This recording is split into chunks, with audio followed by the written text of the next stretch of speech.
Sa Pilipinas, edukasyon ang sinasabing susi sa pag-angat sa buhay. Pero paano kung mismo sistema ng edukasyon ang may sirang susi? Sa aming napiling Sustainable Development Goal, SDG 4, Quality Education, ay tungkol sa pagbibigay ng patas, inklusibo at dekalidad na edukasyon para sa lahat. Pero sa isang bansang matagal nang hinaharap ang isyu ng korupsyon, ang tanong, paano maaabot ang kalidad kung ang pondo mismo ay nauubos bago pa makarating sa mga silid paaralan? Ang SDG ay layunin tiyakin na lahat ay may pantay na access sa dekalidad na edukasyon at lifelong learning.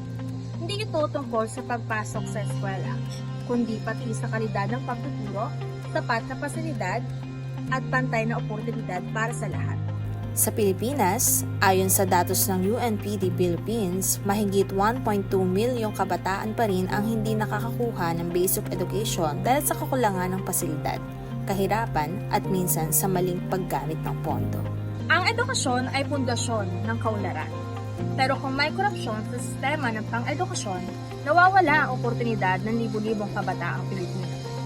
Ang korupsyon ay isa sa pinakahadlang na paggamit ng SDG 4. Kapag ang pondong nakalaan para sa mga paaralan ay napupunta sa mga bulsa ng tiwali, direktang naapektuhan ang kalidad ng edukasyon. Halimbawa na lang noong 2023, nabunyag ang 2.4 bilyong DepEd laptop procurement issue kung saan sobrang mahal ng mga laptop na binili na mas mataas pa sa presyo ng merkado.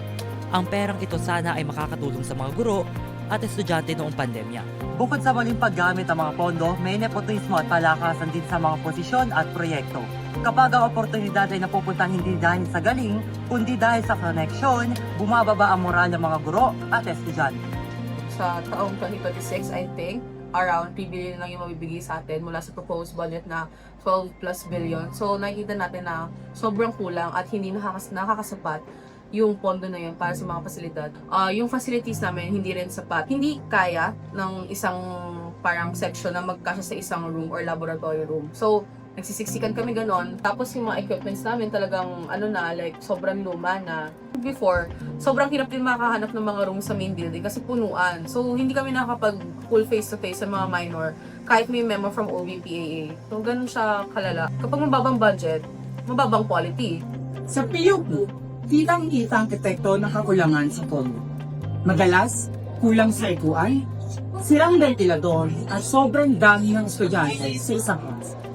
Ayon sa datos ng SHED, isa ang PUP sa may pinakamababang budget allocation per student sa buong bansa. Kahit ito ay may pinakamalaking populasyon ng mag-aaral.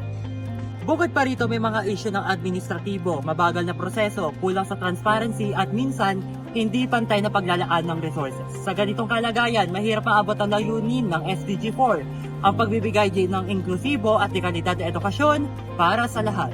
Pero hindi pa huli ang lahat.